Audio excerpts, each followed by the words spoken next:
nutrició com de l'esport. I també volia dir o donar el bon dia a tots els que ens segueixen per streaming, que ahir realment va haver-hi bastant quòrum de gent que ens seguia a la distància a aquesta conferència. Benvinguts a la Universitat de Vic i molt bon dia, perquè avui ha sigut tot un repte això de llevar-nos a tots tant d'hora. L'Àsker ens ha fet aquí matinar a tope, perquè realment us avanço, ell després se'n va pitant a Oslo, jo estic aquí creuant els dits a les mans perquè arribi a l'aeroport a l'hora, perquè a la 1 agafa un vol cap a Oslo, i realment és tot un repte que ens en sortim amb el timing que tenim tan ajustadet.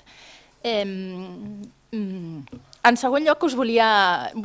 Avui estem en una conferència de primer nivell i suposo que ja molts de vosaltres en sou conscients. L'Àsker Jeukendrup és un referent a nivell internacional en l'àmbit de l'esport i especialment en l'àmbit de la nutrició esportiva, i és un referent a nivell internacional perquè la seva experiència ho demostra, perquè té un background superimportant en l'àmbit, és reconegut a nivell internacional i sobretot per la seva qualitat personal. Els que hem tingut el plaer de comptar amb ell en aquests dies ho hem pogut viure en primera persona i realment ens hem adonat que no és només un referent a nivell internacional per tot aquest background i aquesta experiència que té, sinó com és com a persona.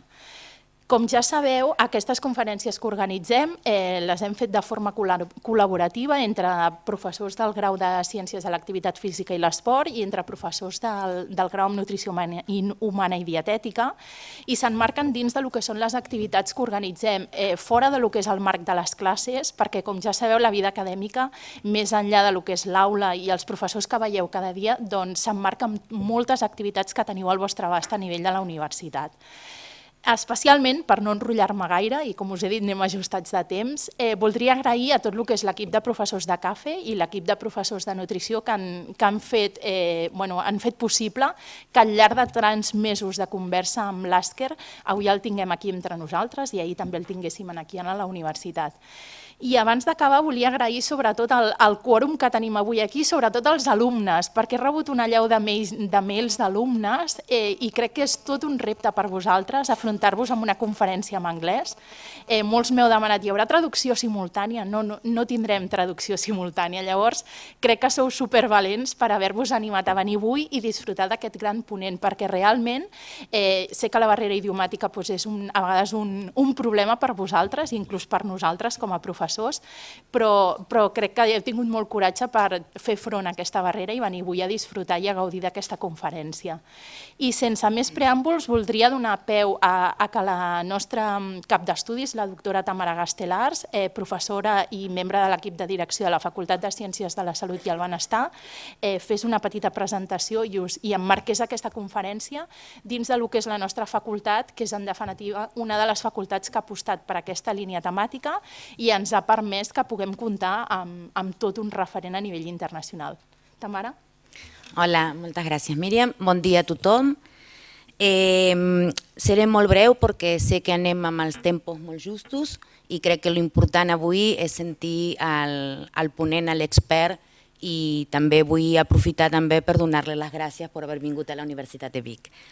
Per la Facultat de Ciències de la Salut i del Benestar és un goig presentar avui aquesta conferència que s'emmarca dins les activitats de divulgació científica dels graus en Nutrició Humana i Dietètica i Ciències de l'Activitat Física i l'Esport de la Universitat de Vic, Universitat Central de Catalunya, dins de les àrees estratègiques de nutrició i rendiment esportiu.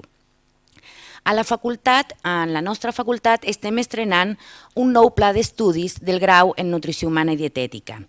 Aquest pla d'estudis és producte de la bona feina de tot l'equip de professorat del grau i que en aquesta ocasió vull destacar dos dels eixos distintius d'aquest nou grau. Per una banda, la nutrició esportiva.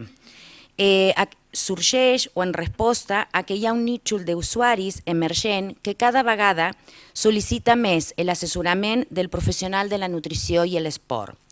Per una altra banda, un altre eix important d'aquest nou grau és l'ensenyament basat en l'evidència científica. La ciència de la nutrició avança de forma vertiginosa i cada vegada són més els avanços científics que demostren noves evidències i noves pràctiques a nivell professional. La conferència d'avui és un clar exemple de com, en l'àmbit de la nutrició esportiva, Els darrers avanços científicos tenen un clar impacte en la pràctica professional del dietista nutricionista i posa en relleu i evalua la formació continuada del professional de la nutrició i l'esport per donar resposta als canvis constants de la societat actual. Per tant, dins d'aquest marc, felicito, tal com ha dit la Míriam, a tots els que heu fet possible que avui tinguem aquesta conferència i sense res més que us desitjo que la podeu gaudir molt. Moltes gràcies. Gràcies, Tamara. Ara passaré la paraula al doctor Xavier Penya. Pels que no el conegueu, suposo que segurament la majoria del quòrum el coneix, el Xavier Penya és professor del grau en Ciències de l'Activitat Física i l'Esport i a dia d'avui és el director d'un dels nostres centres de recerca i transferència de coneixement de la universitat, el CEAF, el Centre d'Estudis en Esport i Activitat Física, sens dubte un dels elements claus que pivota tot el que és el coneixement en l'àrea de l'esport i de l'activitat física. Doncs en Xavi ens presentarà el breu currículum del ponent, que no sé com s'ha pogut fer per fer aquest superresum. Bon dia, moltes gràcies, Míriam, doctora Gastelars. Jo faré la introducció del ponent, si em permeteu la faré en anglès, perquè així ja anem treballant una mica l'escalfament de la conferència posterior. Professor Asker Jeukendrup is one of the world's leading sports nutritionists and exercise physiologists who has spent most of his career as a professor at the University of Birmingham, UK. He was a global senior director of the Gatorade Sports Science Institute. In 2014, he started his own consulting business, My Sports Science, and he is co-CEO of nutrition planning software business FuelTheCore.com. He is currently also a visiting professor at Loughborough University. In addition to his successful academic career, Asker has worked with Olympic and world champions, Tour de France cyclists, Champions League football teams, and other elite athletes like Haile Gebrselassie, greatest distance runner of all times, and Krissy Wellington, unbeaten four-time Ironman world championship. He has also worked extensively with recreational athletes. Regardless of the level, Asker's goals are always to use science to help athletes achieve their goals. During his career, Dr. Jeukendrup has authored 8 books and over 200 research papers and book chapters, many of which have changed the sports nutrition landscape. Asker practices what he preaches and is competing in Ironman distance triathlons as well as other endurance events. To date, he has completed 21 Ironman races, including 6 times the Ironman World Championship in Hawaii. His website is www.mysportscience.com and his Twitter account is @Jeukendrup. It is the second time I do this introduction in 2 days, and I'm really humbled and honored of having the opportunity to present the speaker today. So, all yours. Thank you very much for the introduction, and also thank you very much for the invitation to come to Vic and speak here. It's a real pleasure, and I've really enjoyed my time so far over here. So today I'm going to talk about new advances in nutrition and athletic performance. And of course, this field of sports nutrition is such a broad field, so it's so wide, so many topics I could talk about that I have to focus on something today. And I'll focus on the area where I've done most research myself, and that is carbohydrate feeding during exercise. But we'll make a little bit of a journey through sports nutrition over time. Because sometimes people ask me, but what has actually changed in sports nutrition? Science hasn't really advanced much, has it? And I think it has, but only when you go back a few years and realize how it was a few years ago, do you understand how much it actually has changed. So that's what I want to do today. I think this is not working, so I'm going to have to do this manually. So I'm going to talk about history a little bit, the history of sports nutrition. Then I'm going to talk about some of the main developments. I'm going to talk about some of the main developments in the last 5 to 10 years. That's probably where I spend most of the time. And then I want to talk a little bit after that. I'm going to give an example of carbohydrate feeding during exercise, But I also want to talk a little bit about what's the future. Where should we focus in the future from now on? So, and I give an example of personalized nutrition. If we have time, I'll talk a little bit about my latest project. And then hopefully we'll have questions and a bit of discussion. I think sports nutrition started well back in ancient Greece. This is Phidippides, and he's supposed to be the first marathon runner. He was a long distance runner. He didn't just run the 42 kilometers. He's just known for running the 42 kilometers on that particular day. But he normally ran much longer distances to bring messages from one place to another. And on one occasion he ran a total of 480 kilometers just to bring a message from one place to another. And the only fuel he used really was figs. So that's the first kind of, as far as I know, that's the first time that we have documented something about sports nutrition. So clearly his run was fueled by figs. It was estimated also that with his weight of 50 kilos, he expended about 28,000 calories. So, and he probably replaced most of that with his figs. Another example in the literature that's very often used is Milo of Croton. He was a very successful Olympian, a wrestler between 532 and 516 before Christ. And it is said that he ate per day 9 kilograms of meat, 9 kilograms of bread, and 8.5 liters of wine. Now, whether that is true or not, I don't know. It seems an awful lot to me. It's a lot of calories. But that is one of the anecdotes.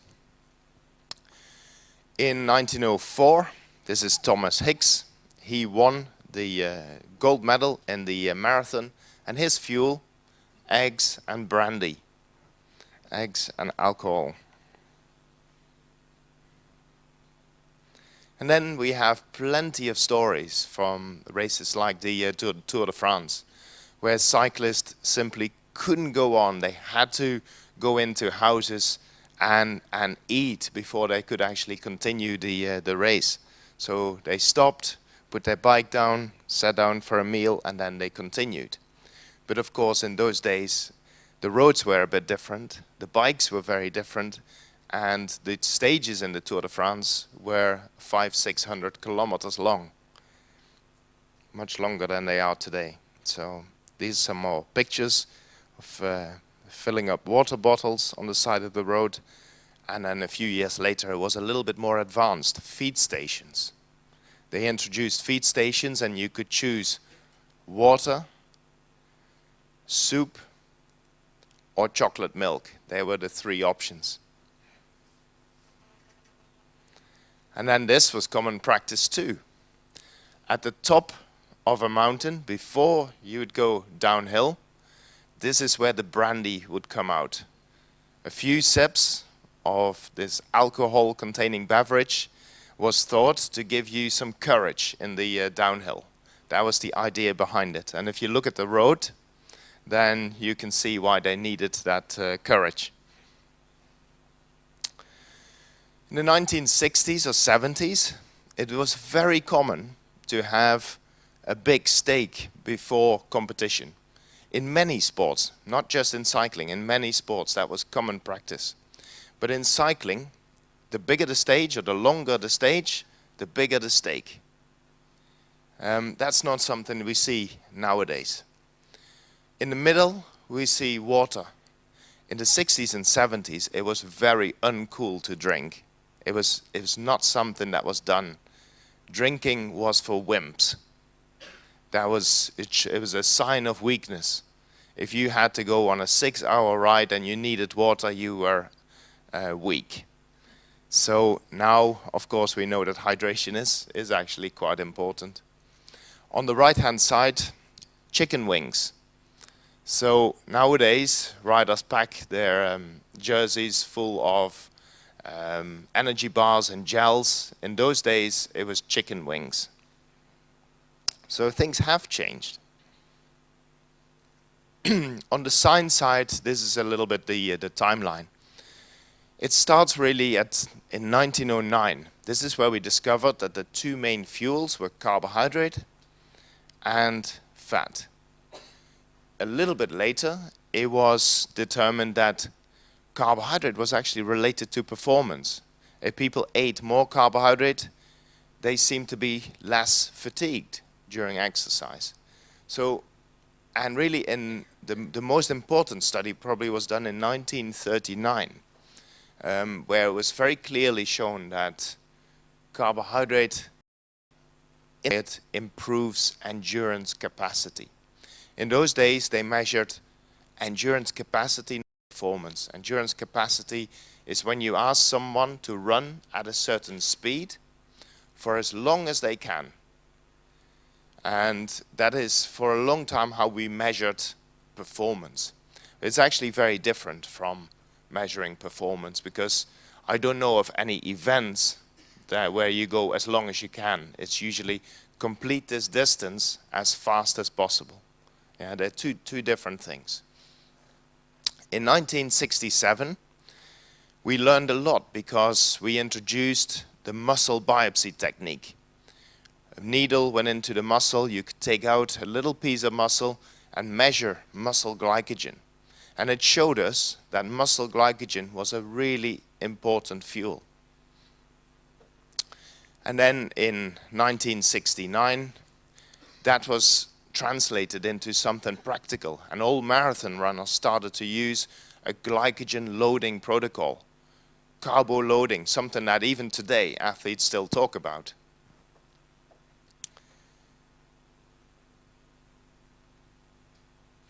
So in this study in 1920, I think some very important things were said and measured. It was measured that we have the two fuels, carbohydrate and fat, and they're always used at the same time. And it was shown that sometimes it's more of one, sometimes it's more of the other. Nowadays, I still read very often in magazines that, and then we switch to fat, and then we switch to carbohydrate. That's not how it works. There is no switch. There's no switch in the muscle. It's always a combination of the two. Sometimes you use more carbohydrate, sometimes you use more fat, but there's no point where you switch. And then they also observed that there were real differences in how people experienced exercise with carbohydrate or without carbohydrate. And with carbohydrate generally, they felt much better and less fatigued. So they are like very early findings that still hold today. So we talked about this very, very briefly, the carbohydrate loading protocols. In the early days, in the 1970s, 7 days before a marathon, for example, we depleted glycogen stores as much as possible, so very hard training 7 days before. That was then followed by 3 days where you would not eat any carbohydrate. It's all fat and protein. That then is followed by 3 days of very high carbohydrate. You wouldn't eat much protein or fat, it's all carbohydrate. And then you would run the marathon. And some runners were very successful. And the reason they did that is that by doing this and not training the days before, you achieve very high glycogen stores in the muscle, and that would help them with the marathon. But doing that also caused a lot of negative effects, because the worst punishment for any runner or any athlete is to ask him to sit still for 6 days before their competition. So they don't feel as good before the competition. Also the diets are really extreme. No fat or no carbohydrate or all carbohydrate, that is pretty extreme, and some of the runners would develop stomach problems. So there's a lot of negative effects of that diet, even though it works. So after that, a more moderate diet was proposed, where gradually you reduce the training and gradually you increase the carbohydrate intake, and then before competition your glycogen levels are really high as well. So that works as well, no negative side effects. I think now we know that you don't even need 6 days to do this. In a trained athlete, you can achieve this in 2 days, maybe even 1 day. So we don't have to kind of load up for that long period. So things have changed, and knowledge has changed. So for the rest of my story, this is important. So we know that carbohydrate is important. Carbohydrate is stored in the liver and in the muscle. In the liver, we have about 80 to 100 grams, and in the muscle, we have 300 to 500 grams. Maybe in someone who has a lot of muscle, there's even a little bit more stored. But these are the carbohydrate stores, and they are, even if you add that all up, it's still limited. It's still only enough for about 2 hours of exercise. And then we have adipose tissue, fat. Even the leanest runner has more than 5 kilos of fat. And that, in theory, is enough to run 400 miles or 600-700 kilometers. So we have a huge store of fat, but carbohydrate is the performance fuel. That's what we need for performance. And that's why, generally, we want to train our bodies to use fat as much as possible, so that we save the smaller carbohydrate stores, but at the same time, we need that carbohydrate to perform. So these are, in my opinion, the main 3 areas of development in the last 5 to 10 years. There may be a few more areas where we have learned a lot of things. These are the most important ones.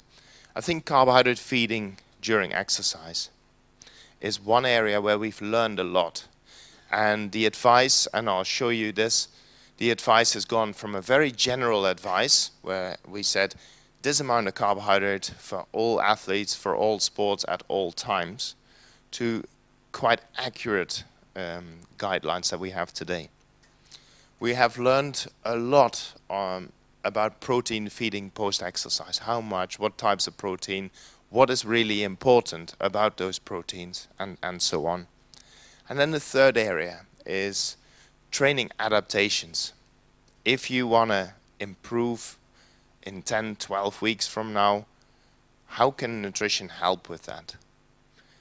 For example, training low is an area where a lot of research is focused on. Training with low glycogen may give you better adaptations in 10 to 12 weeks. So those are the 3 big areas. I'm going to talk mostly about the first one, and then when I come back next time here, we'll talk about the other topics. I'm not going to talk about any supplements or other areas, but I do want to mention them because they are also part of the new insights that we have gained. These are, I think, the most promising things. At the top, carbohydrate, fluids, creatine, caffeine, and bicarbonate. They are the kind of supplements or nutrients where we have a lot of evidence. So all of those have been shown to work. I have to say that if we take creatine as an example, it doesn't work for everyone. It doesn't work for every athlete, and it certainly doesn't work for every sport. Or it has very specific uses. But for example, creatine in high intensity intermittent sport, there is evidence that works. in the majority of people, and the evidence is pretty strong. At the bottom here, nitrates, beta-alanine, tar cherry, they are areas where evidence is starting to accumulate. I'm not convinced it's completely strong enough yet to have general recommendations, but it's definitely promising. And then there are, of course, a lot of things that are not on this list. There are about 70,000 supplements on the market. Most of them don't work, but there may be one or two or three more that are fairly promising or will be added to this list in the next few years. So let's focus on carbohydrate feeding during exercise. This was actually the study that got me interested and excited about this area. It's a study by Ed Coyle performed at the University of Texas.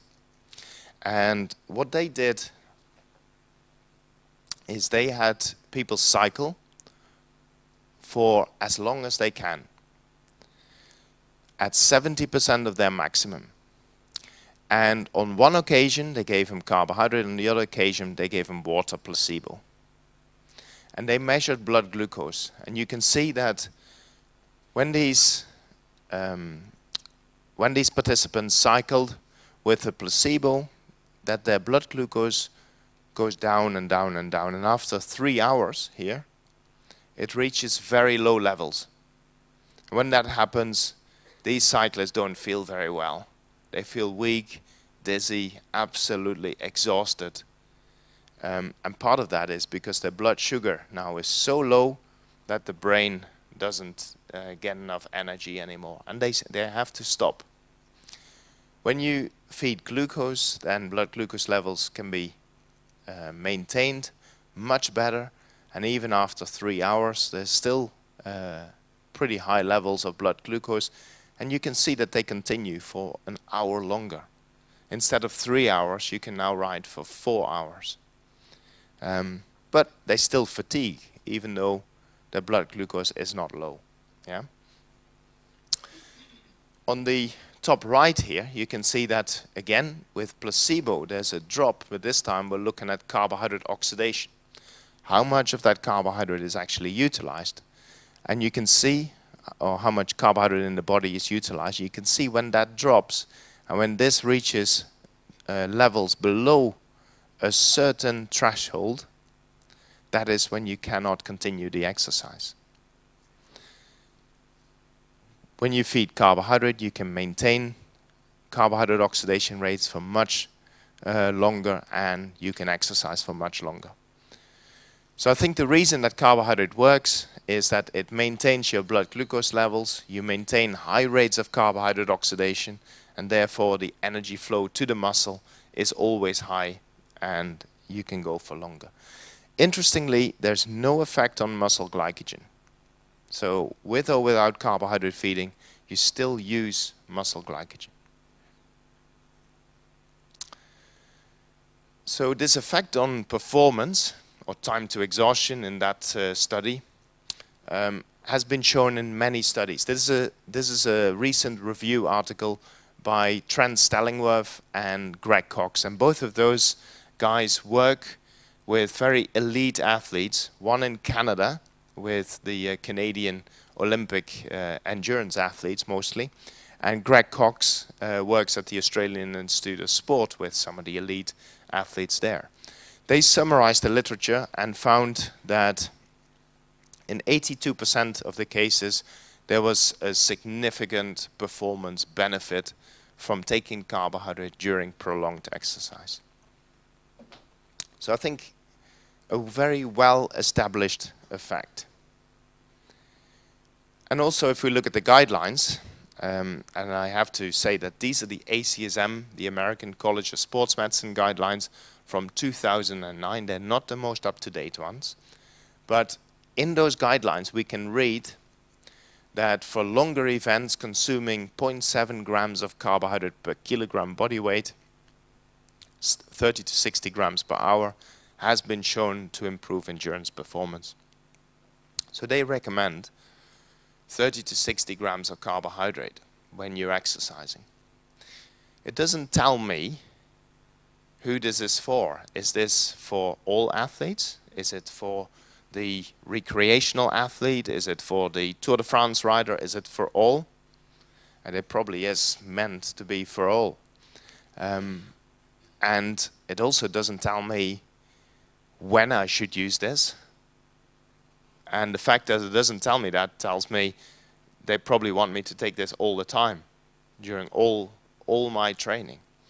So I think that is where the guidelines have really developed in the last few years. It's become more purposeful, and we now know that not everyone needs 30 to 60 grams of carbohydrate every day.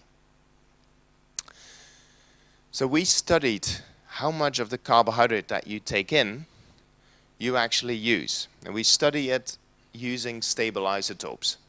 And essentially what you do is you take a carbohydrate, you put a label on the carbon in that carbohydrate, and that label will appear in CO2 when you have used it, and you can measure it. So we give the carbohydrate there with the label, it gets digested, absorbed, oxidized in the muscle, and it appears in the exhaled air as CO2. And we can measure the label in that CO2. That CO2 is of course mixed with the body, with CO2 that comes from your body stores of fat and carbohydrate. But because we labeled it and we've measured how much label we've given, we can calculate very precisely how much carbohydrate from a drink is actually utilized.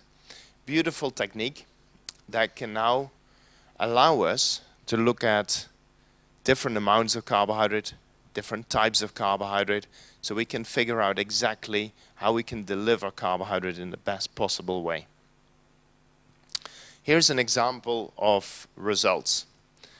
At the light green line at the top is for glucose, and on the vertical axis here you can see exogenous carbohydrate oxidation. That is how much of your drink, how much of the carbohydrate in your drink is utilized during exercise. On the horizontal axis here we have 2 hours of exercise. And you can see that here you start to take carbohydrate, and every like 15 or 30 minutes you take a little bit more carbohydrate, and as you do that, carbohydrate oxidation from the drink starts to increase. And it takes typically 1 hour to 90 minutes to reach a plateau, and you don't oxidize anymore. And that plateau in this case is around 0.8 grams per minute. And many studies have been done, and it's very difficult, I'll show you in a minute, to get that value over 1 gram per minute. Now, if we take a different carbohydrate, galactose, then you can see that is oxidized much less. Even though you're ingesting the same amount, it is only oxidized at about 50% of the rate of glucose. So for me, that means glucose is a better fuel than galactose, because galactose gives me less energy and it's probably accumulating somewhere in the intestinal system. Now, if we plot all the studies in the literature and we plot the rate of intake here in grams per minute versus the peak oxidation on the vertical axis, then you get a graph like this. So for example here, this is ingested at roughly 1 gram per minute, and it's oxidized at about probably 0.4 grams per minute. Yeah? So the general trend that you see is this. If you take in more, you also oxidize more, up to a certain point, up to about here. If you take more than about 60, 70 grams per hour, your body does not use more. And that's really important, because if you're ingesting more than 60 to 70 grams per hour and you don't use it, it means it is accumulating somewhere in your body. And that is probably not a positive effect. So I was very interested in this, because why is it that we can only get 60 grams per hour into the body? And are there ways to increase it? Now, in order to understand why it's limited at 60 grams per hour, you have to do a number of studies. We spend a lot of time figuring out what is the limiting factor, because it could be gastric emptying, it could be intestinal absorption, it could be that the liver actually extracts the carbohydrate and doesn't give it to the muscle. It could be that the muscle can't take up large amounts of carbohydrate. Or it could be that in the muscle there's a problem with the oxidation.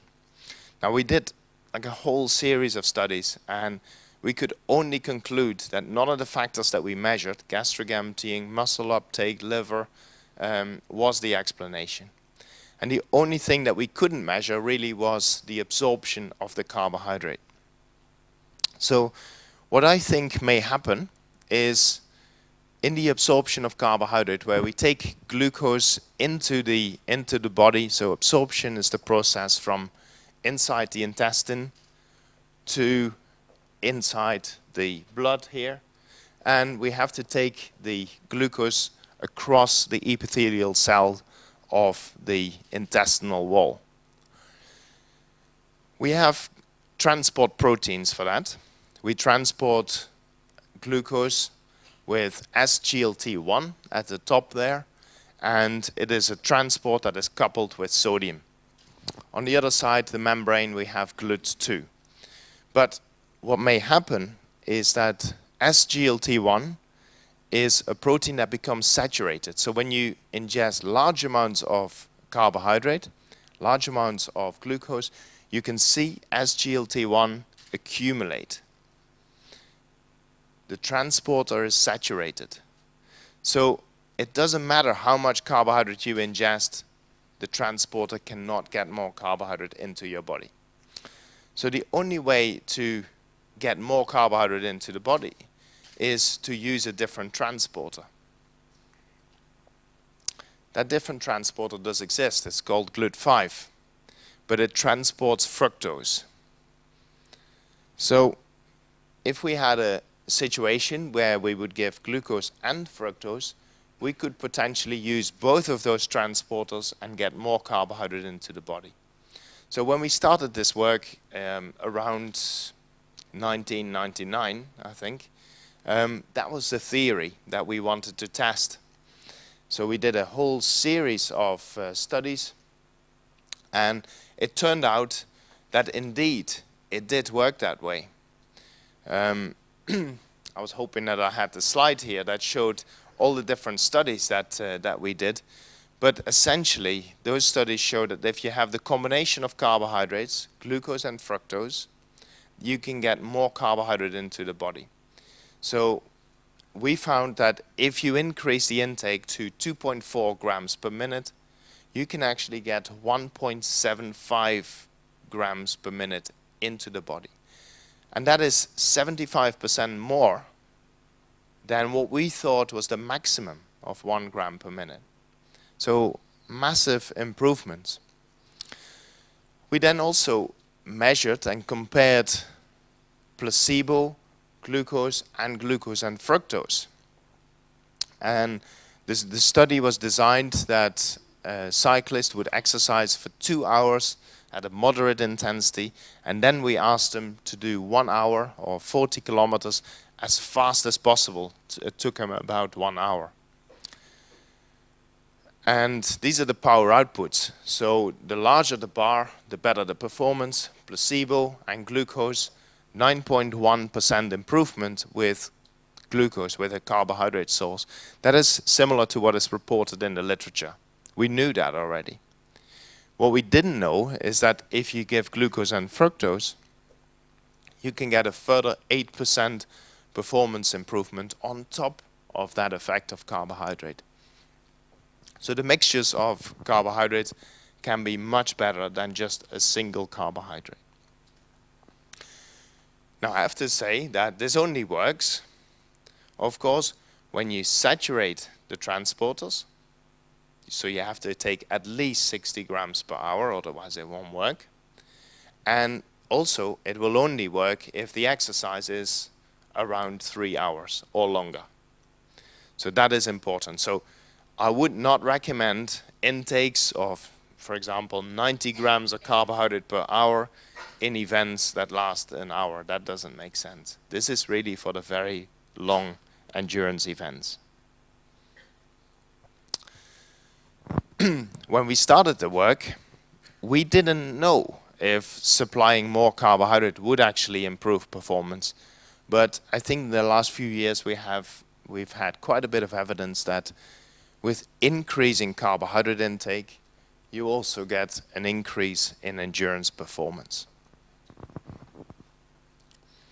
And essentially what you want to achieve is, if you give someone a carbohydrate source, you want that carbohydrate to be utilized, and you don't want a lot of that carbohydrate sitting in the intestine or in the stomach.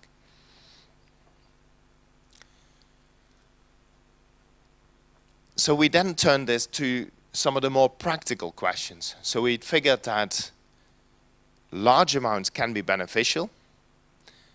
It has to be this mixture of carbohydrates, glucose and fructose. But how do you deliver that? Because if you have to deliver it in a sports drink, that is a lot of sports drink. So are there other ways? Can you deliver it as gels? And the answer is yes, you can. Here we compared gels ingested with water compared to a drink, and you can see no difference in the oxidation rates. In this case, we compared an energy bar with a drink. The energy bar was ingested with water, and I have to say that this energy bar did not contain a lot of fiber, did not contain a lot of fat, so it was mostly carbohydrate, and if you do that, you can see there's hardly any difference between the two. What that means is, if you select your gels and your energy bars wisely, then you can just mix and match. You can have drinks, gels and bars, and mix them all together in whatever you prefer. Because some people don't like eating during a marathon, for example. Some people do.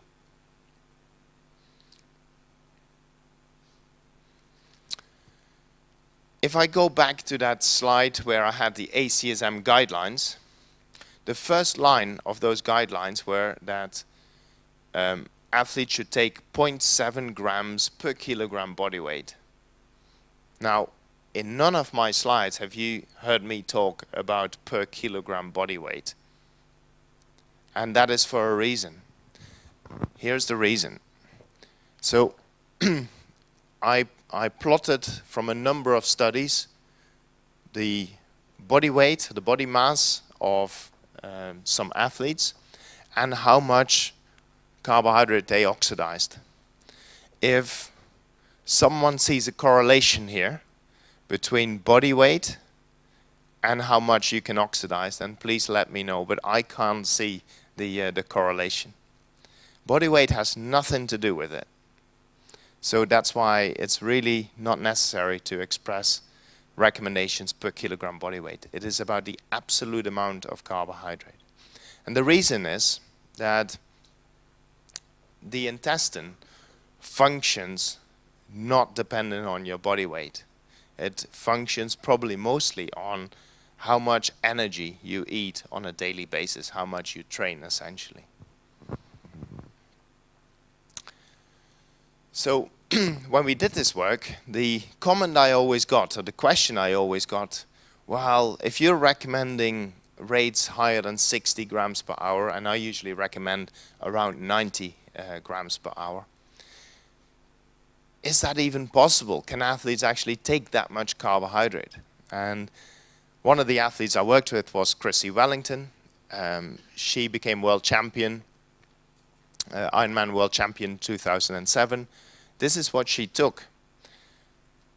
She had gels during the run, gels in the transitions, a couple of gels on the bike, and on the bike she had one bottle that contained all of her energy. if you add it all up, it is 775 grams of carbohydrate for her. And with the time that she needed for that race, the average intake was 86 grams per hour, pretty close to the 90 grams per hour recommendation. So is it possible? I would say yes, it is possible, even for like a relatively small kind of female athlete. So no problems. It is possible. We also did a study in 2009 at Hawaii Ironman, and some very interesting results. What you see here on the vertical axis is the time in minutes that they need to complete the Ironman. So the higher the number, the more time they need. The lower the number, the faster the Ironman. And it's plotted against the carbohydrate intake in grams per hour. And you can see that the faster athletes have higher carbohydrate intakes. Or maybe the ones with the higher carbohydrate intakes were the faster athletes. Of course, it's just a correlation, so you don't know where's the chicken and where's the egg. But it's a very interesting observation, I think.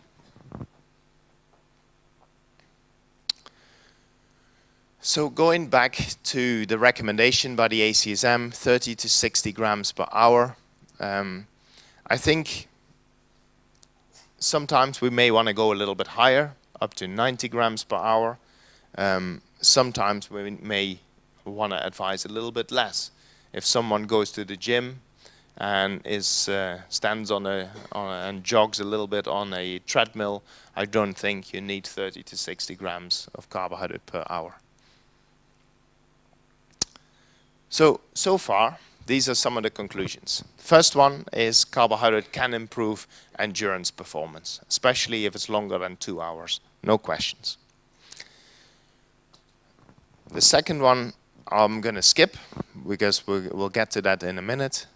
But the third one is important. There seems to be a dose-response relationship. Generally, more carbohydrate is better. This one is also important. The limiting factor to how much carbohydrate you can use is absorption. So we have to make the process of absorption as effective as possible. So more carbohydrate seems to be better. Up to 60 grams per hour, it doesn't really matter what type of carbohydrate you use, as long as it's a faster type of carbohydrate.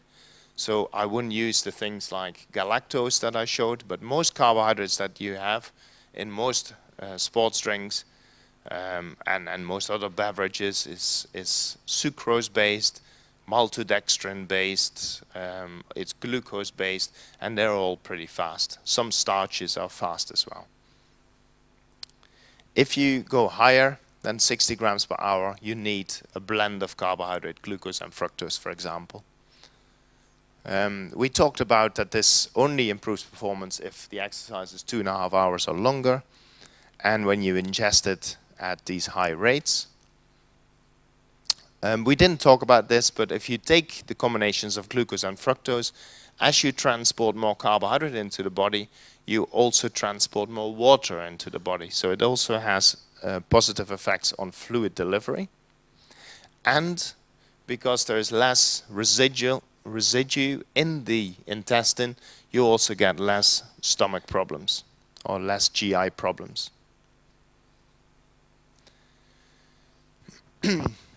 When you go for these higher intakes of around 60 to 90 grams per hour, I always recommend that athletes train their gut, that they do this in training repeatedly, at least once a week.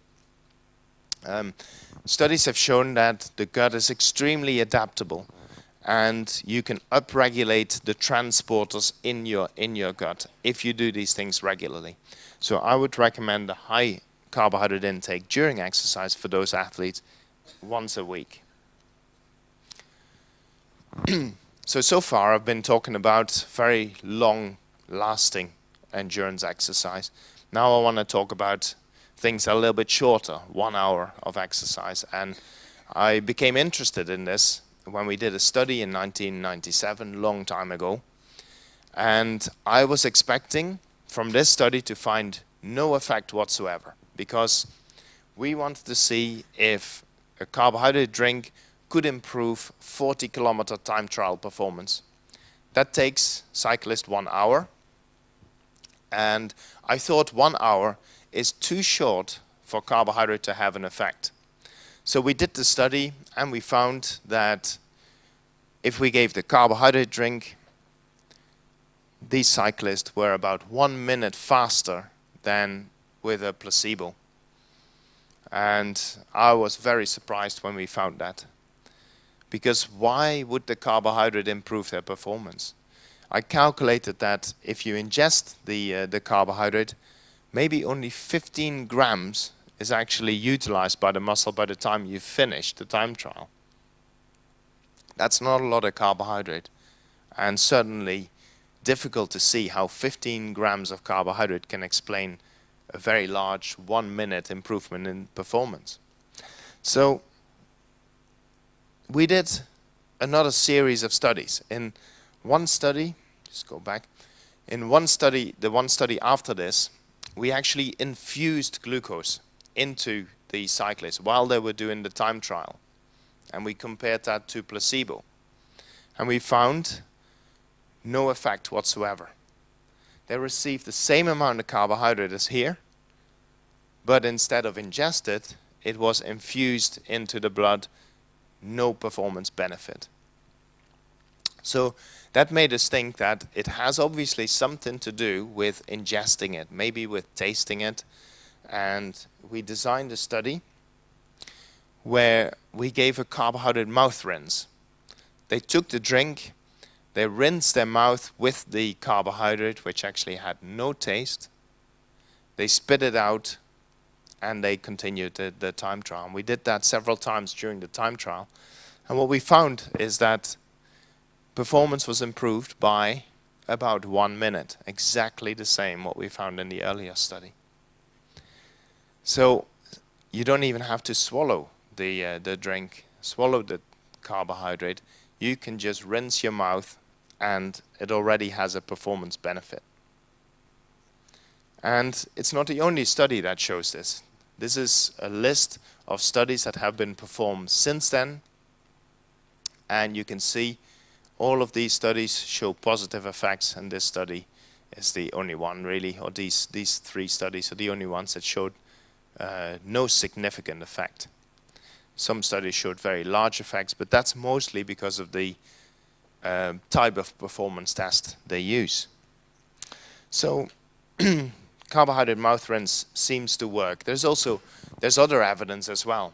If you can stimulate the brain, transcranial stimulation of the brain, and by doing that you can make muscles contract. For example, muscles in your hand. So if you stimulate the right area of the brain, your fingers start to contract. You can then measure how much force is produced by those fingers. And that's what they did in this study. So they measured the forces that the fingers produced with the same stimulation with a carbohydrate mouth rinse or with a placebo rinse. And what they found was that when you had the carbohydrate, there was a much greater force produced. There was more electrical signal at the level of the finger. So there definitely seems to be some sort of central effect, something that facilitates this, the signal from the brain to the muscle and allows your muscle to work better. Some studies have focused on like how often do you have to rinse, what do you need to rinse with. This is a study that looked at the duration of the rinse, and it showed that a 10-second mouth rinse is better than a 5-second mouth rinse.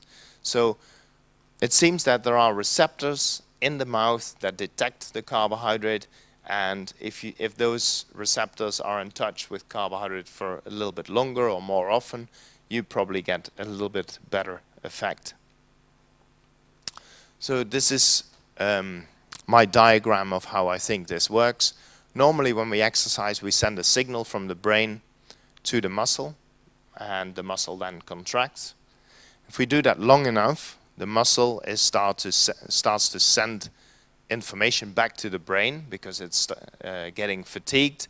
It sends negative information back to the brain. The brain interprets all that negative information, and if there's too much negative information, it adjusts the motor output, and that is fatigue, because now your contraction is reduced.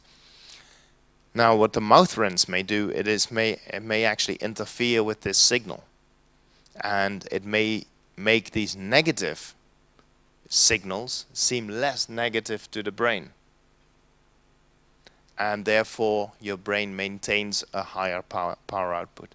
So that's the theory. Some of the imaging studies of the brain have actually provided evidence for this, and I think it's an area that in the next few years will really develop. We've also seen studies in the last year or so where people have looked at different substances and different receptors in the mouth, bitterness, for example, and I think this is really a field that will just grow and grow in the next few years. So we talked about short duration exercise, we talked about long duration exercise. I think this slide puts everything together into recommendations. Recommendations that are a little bit more refined than the general recommendations of 30 to 60 grams per hour in all situations. If your exercise is 45 minutes or less, you're in this region, or 30 minutes or less, you probably don't need anything. There's no evidence that carbohydrate does anything. If you're in this like 30 or 45 to 75 minute region, then I think very small amounts of carbohydrate or a mouth rinse even could be beneficial. If it's between 1 and 2 hours, probably around 30 grams per hour. If you go 2 to 3 hours, you can take a little bit more. When you are in the region of 2.5 hours or longer, you could consider 90 grams per hour. So the amount of carbohydrate really depends on the duration of the activity. If you take these larger amounts, of course you have to take multiple transportable carbohydrates. If you're in this region, it doesn't matter so much what you take. Multiple transportable carbohydrates are fine, but you can take other carbohydrates as well. If you go into this region, I highly recommend that you train your gut and you become used to this.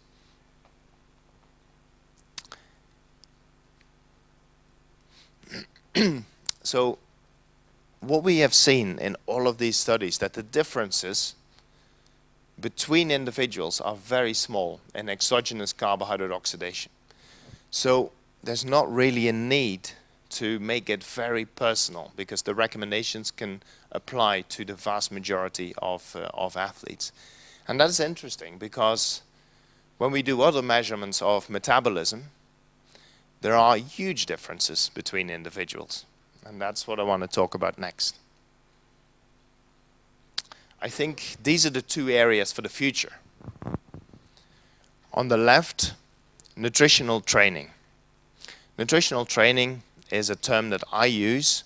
Some people use periodized nutrition. I use nutritional training to indicate ways in which nutrition can improve your training adaptations.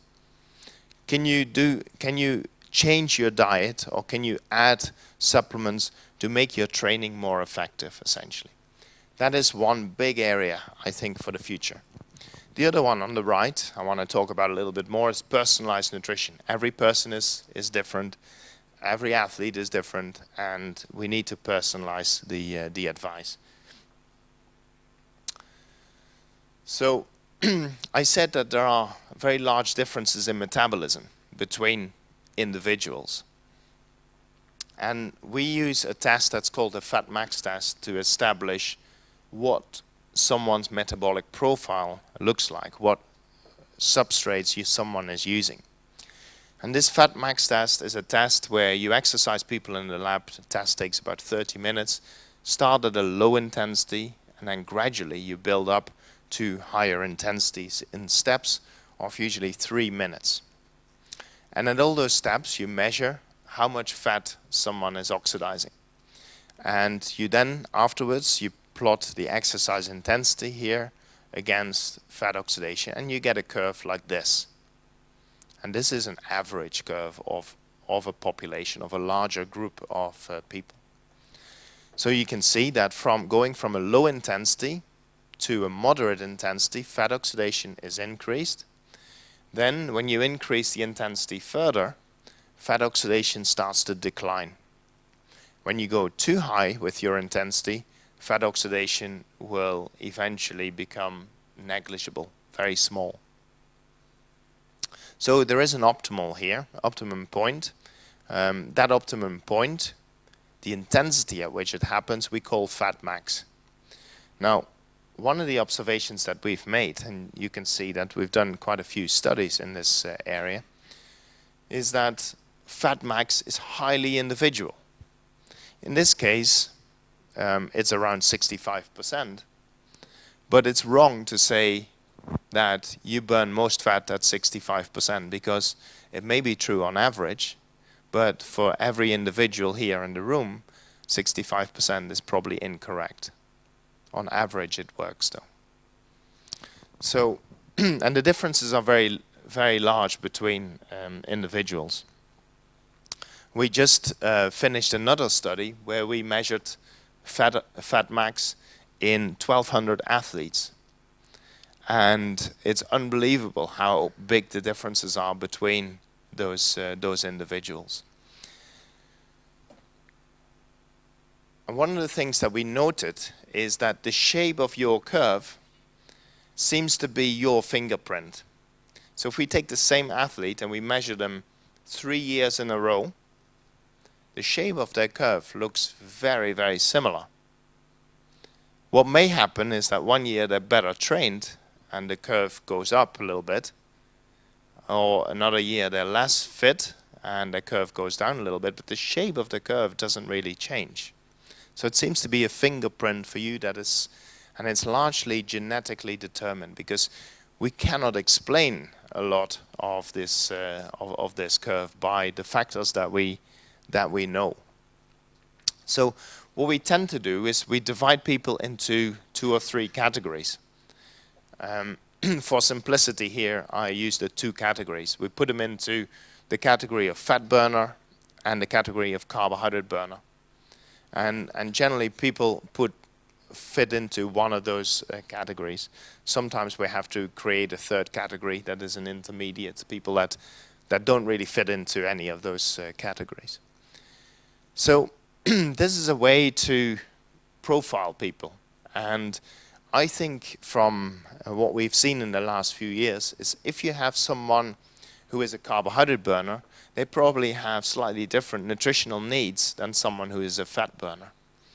Fat burner typically tends to be the person who can go out for very long runs and very long bike rides without any problems, and will never really run out of energy. But the carbohydrate burner is someone who just needs to eat constantly. They stop eating, then they hit the wall at some point. And if you ask, because athletes will usually know, if you ask them the question in which category do you belong, if you actually measure these profiles and you have the answers to those questions, it seems to match very, very well. But of course, differences in metabolism is not the only thing. We have a lot of other differences between individuals in the energy used, the fuels used, sweat rates and fluid losses. In the sweat, we use electrolytes, and those are very different between people.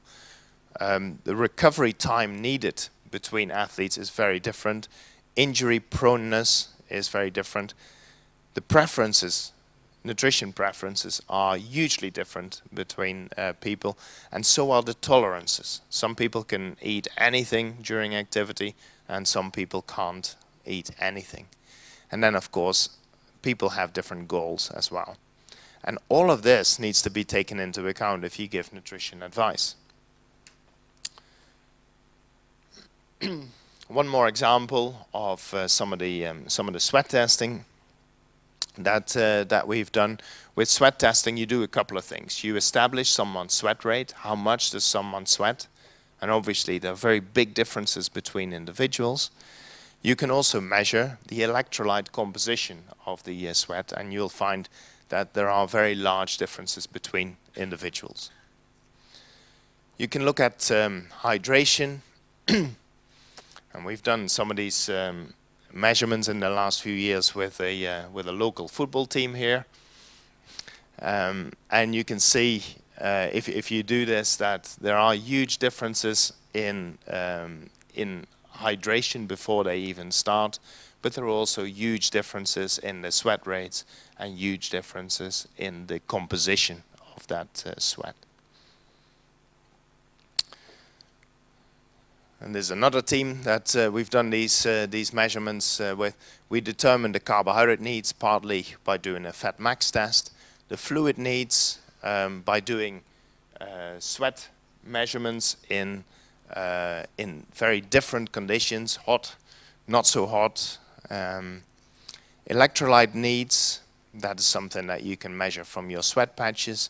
And then also we get an idea of preferences and tolerances. And this goes down to asking what are the flavors that you like, what are the drinks that you tolerate well. And then when you take all of those things into account, you can come up with very personalized products and recommendations.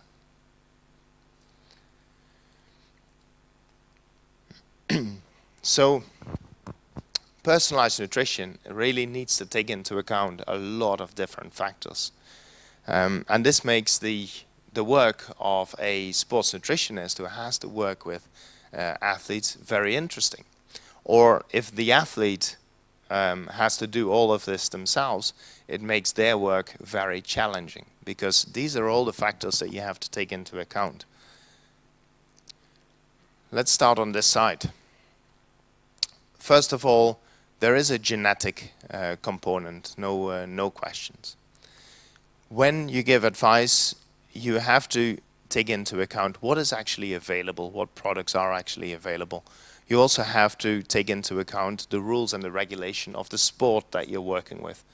It's no good for me telling a football player that they need to drink every 10 minutes if they're playing 2 times 45 minutes and they only have 2 or 3 opportunities to drink. The exercise intensity is a very important factor. If the exercise intensity is so low that sweat rates are really low, carbohydrate requirements are really low, the recommendations, of course, are going to be very different than when the exercise intensity is very high. We have seen that exercise duration is a major determinant of your carbohydrate recommendations. So that is very important. It also influences all the rest. It influences whether there is a need to supplement electrolytes, whether there's a need to drink larger or smaller amounts. So that's really important. The environmental conditions play a role, whether it's hot outside or not. And a super important one is this one, is what is the goal? What are you actually trying to achieve? The general recommendation, like drink this amount of fluid or take 60 grams of carbohydrate per hour, is really useless, because it depends on your goal. The goal may be weight loss. The goal may be training adaptations 10 weeks from now. The goal could also be optimizing performance, and in that case maybe it is good advice. And then we have to take into account, and this is an extra large circle, personal preferences. Because if the athlete doesn't like the recommendation, if they don't like the drink, if they can't tolerate the drink, then whatever you advise is not going to be very successful. So I think that makes it very challenging, but also really interesting. And I think in the future we'll learn much more, because we have to base this advice on measurements, on facts. And we'll probably see the development of measurement tools and just better ways of getting to personalized nutrition.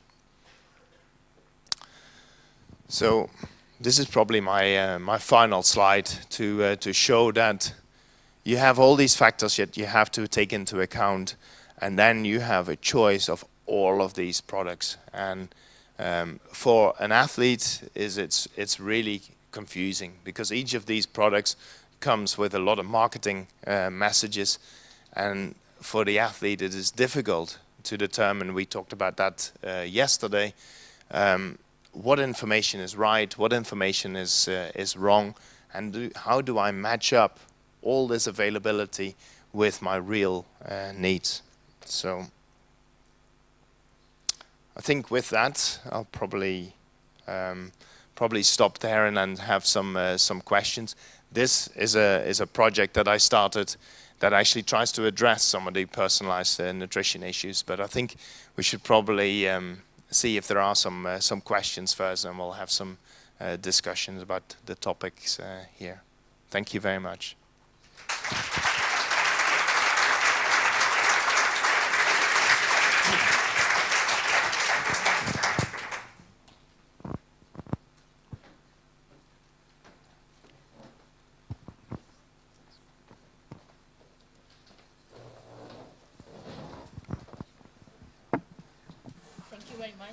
Always, it's a big pleasure to listen to your conferences. Algú s'anima a trencar el gel o no? Per allà veig alguna mà.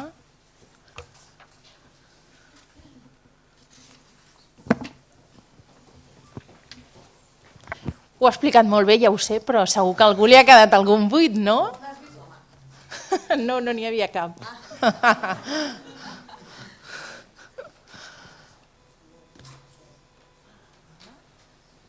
Ningú? So I wanted to ask, if you are talking about personalized nutrition, do you think maybe we can see personalized nutrition adapting the proposal to the genetic profile of the athlete? Yeah, it's a good question. We see this a little bit already, right? So it's been offered to athletes already. You do a genetic test, and then you get a little bit of advice on what to eat and what not to eat. And my personal opinion is that... Yeah, sorry. So did you understand what I said so far? Yeah.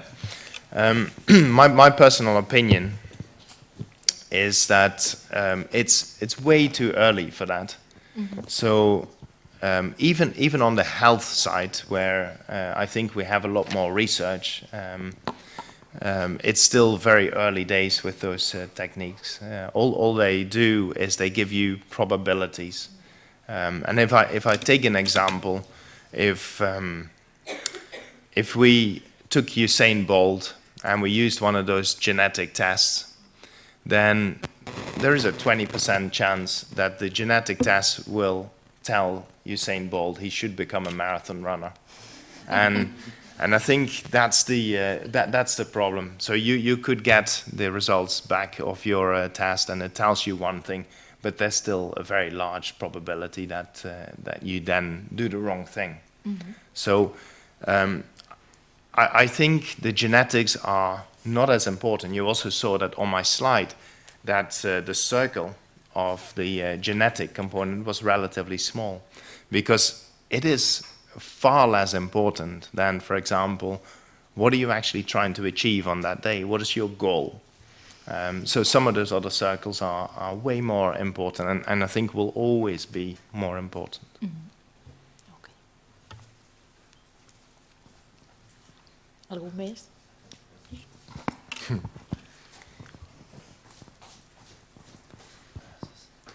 Thanks for this wonderful presentation.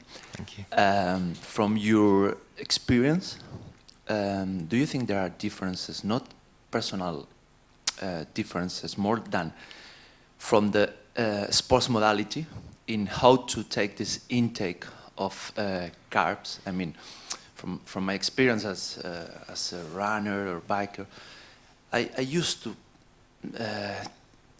prefer different products if I run. For me, it's more difficult to eat if I run than if I go and bike. Yeah, absolutely. And I think for me that all falls under the personal preferences, which is a really big component. And some of that you can only find out by trying. So you just have to try and see what works for you. So you can work it out in terms of the composition, but then once you've done that, you can deliver it in many different ways. And for some people, drinks only are the way to go. For some people, they don't like sugary sports drinks. They just want to drink water, and then they choose gels as their carbohydrate source. Or if they don't mind chewing, then they choose solid food. Some people say, I don't like gels because it gives me an empty feeling in my stomach after several hours. I need to eat something. So it's, that all becomes about personal preferences. Yeah, but what I mean actually is if in a same athlete, for instance, in triathlon, if someone when runs prefers one thing, and when going bike or in the transitions they prefer another thing, it used to happen this? Or? Yes, I think those are still personal preferences within that person, because you could have another person who just has gels throughout. I mean, maybe it is actually good to talk about this project a little bit, because it addresses some of this. So CORE is the program that we developed for anyone who has like an event planned. An event could be like training, but it could also be like running a marathon or doing a triathlon or something. It's focused on endurance events. So I'm just going to skip through this. So this is the main page where you enter. You can try this. You can try this at the moment already, and it's free, but it's a very early version. So on the first page, there's a number of questions about you as an athlete, because I need to know a little bit about what your goals are. I need to know what your sweat rate is, those sort of things. So you answer some very simple questions. Second part, I need to know what you want this plan for. Is it for a marathon, a triathlon? What's the distance? How fast are you going to run it? So that's the next step of the information. Then I want to know what products that you would like to use. Is it gels only? Is it drinks only? Is it a mix? Or if you would do a triathlon, maybe it's solid foods on the bike and it is gels on the. So you select all the products that you would potentially use, and then it takes you to your plan. And on this plan, it just plots all of your drinks and all of your gels, everything that you have selected. You can then go to this plan and say, well, actually, I don't like my bars on the run. You remove them, you replace them with the gels. And while you do that, you always make sure that the dials here for hydration and for carbohydrate there, that they always still stay on target. So there's many different ways in which you can achieve your goals. Your goals are these. They are set, calculated for you by the program, but you then just adjust everything to make sure that you reach them in a way that is comfortable for you. Yeah.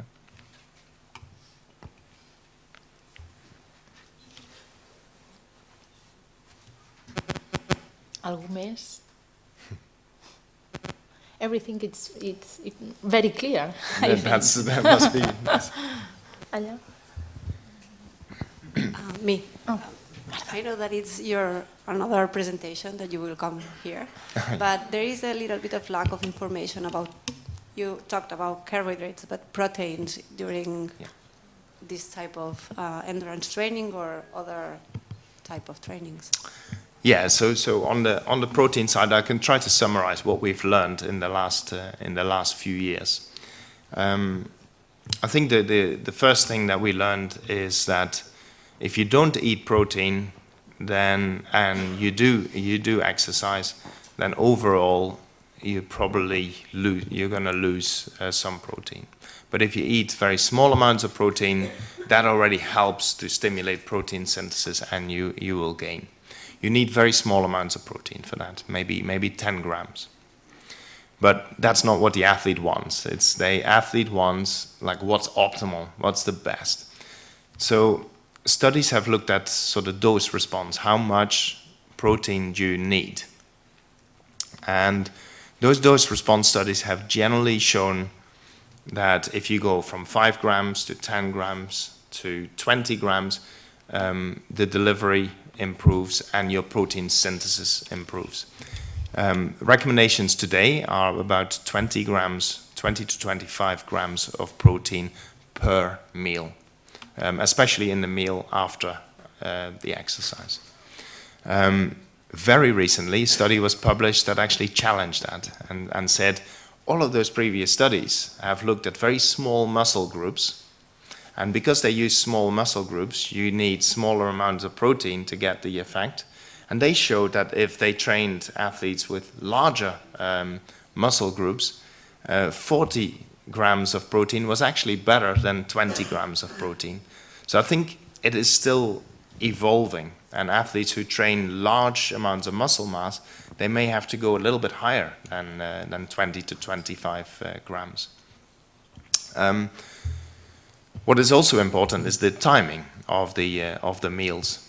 That's something that we've learned. You seem to need meals at regular intervals. That's really important. One of the meals has to be around the exercise. That is a time that is really effective. The easiest recommendation is to have something like to have something half an hour. Within half an hour after the exercise, and then every 3 to 4 hours after that. And then there's a lot of information about the type of protein that is important. And what we understand is that in the protein we need, in the 20 to 25 grams of protein, we need 8 to 10 grams of essential amino acids. So that's so any protein that can deliver that is probably okay. And of the essential amino acids, there needs to be at least 3 grams of leucine. Leucine is the key amino acid in the protein. So some proteins will deliver that much easier than others. So whey protein is one of the most effective proteins from the literature, but studies also show that milk is very effective, meat is very effective as well, so it doesn't have to be, I certainly don't want to give the message that you can only achieve these goals by giving supplements, and it can very easily be achieved with normal. It can be achieved with, now I lost. Are we good? Yeah. So yeah, those are some of the things that we've learned. It's around timing, it's around the type of protein, about the amount of protein. And I think it'll continue to evolve, and the guidelines will be, I think the next step there is that studies are still very lab-based. They give one particular type of protein. It's the only thing people eat for a period of 4 or 5 hours. Not a natural situation for athletes. Athletes eat foods. They don't eat just a type of protein. So I think that's where the field will go, and we'll have a look at the interaction between nutrients and what happens if you eat meals versus one protein only. Thank you.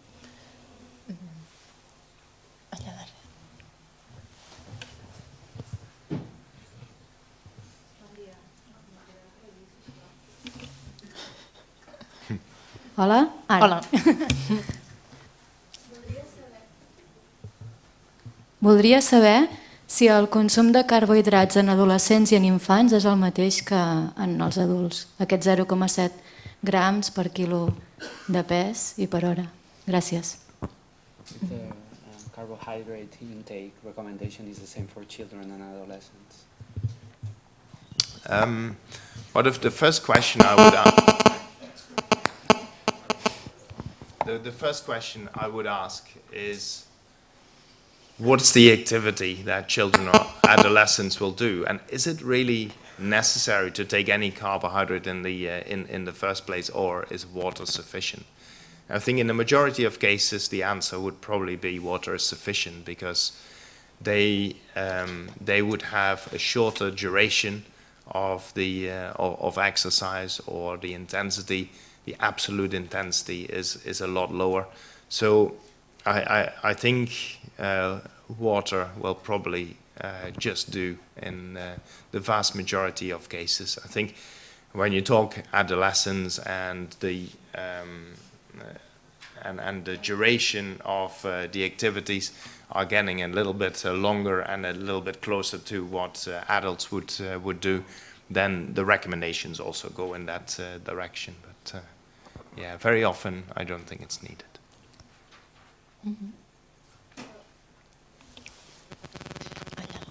En tens una altra, Esther? Sí?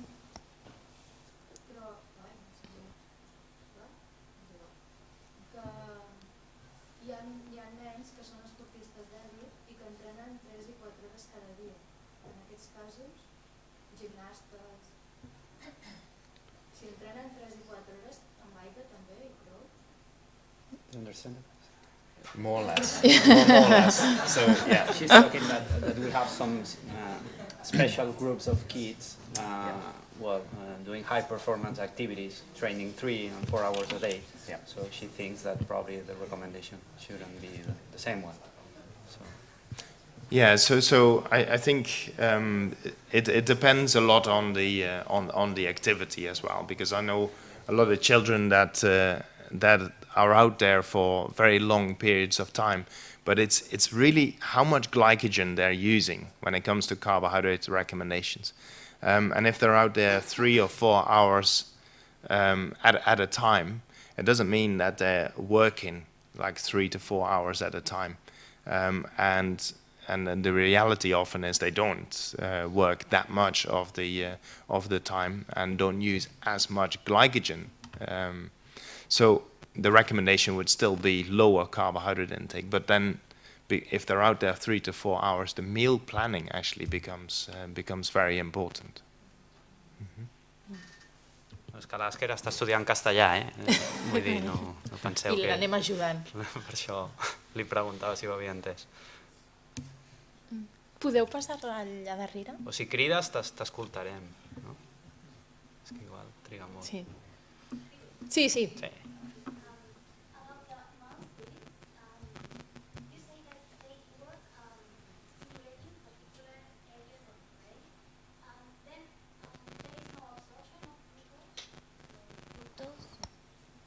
Yeah, this is without any absorption of glucose, so no absorption in the mouth or in the intestine.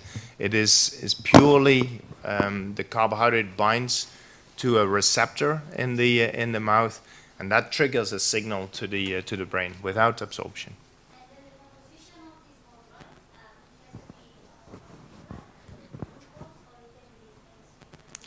Yeah, good question. I don't know the answer.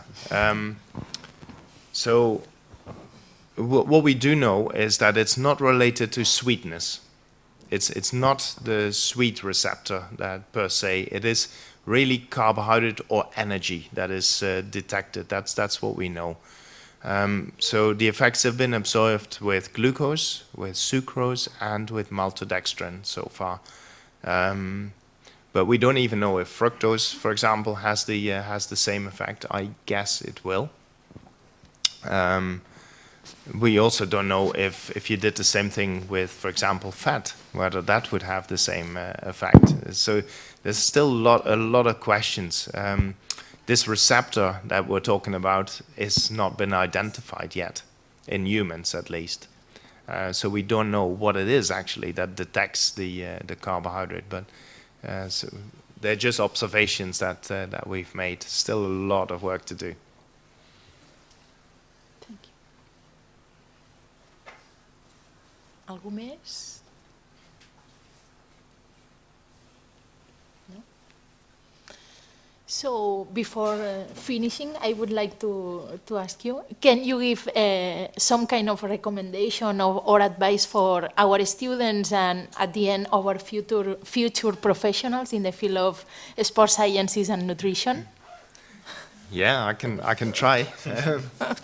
So I think what is really important is to always be critical and to always be asking the questions, not just absorbing information and then regurgitating the information, but really like read things critically and question.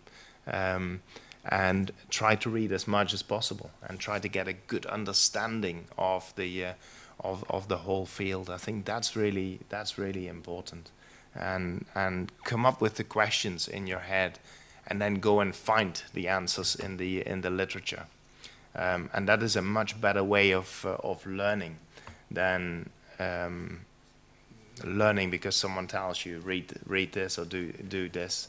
You have to have the questions in your head and then find in the literature what the answers are, and I think that is something that never stops. I mean, it doesn't matter what stage of a career you are, whether you just start or I mean, I still do the same. I've been doing this for many years, and to be honest, the more you do this, the more questions you have to be So you may have a few more answers, but you definitely have a lot more questions. And I think if you find yourself in that position where you think, gosh, I have so many questions and I know so little, then I think you're doing really well.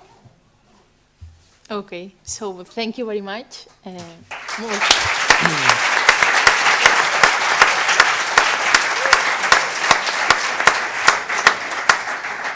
Doncs bé, moltes gràcies per la vostra assistència i bueno, esperem que podem tenir-lo per Terres Bigatanes en una altra ocasió i gràcies a tots. Thank you.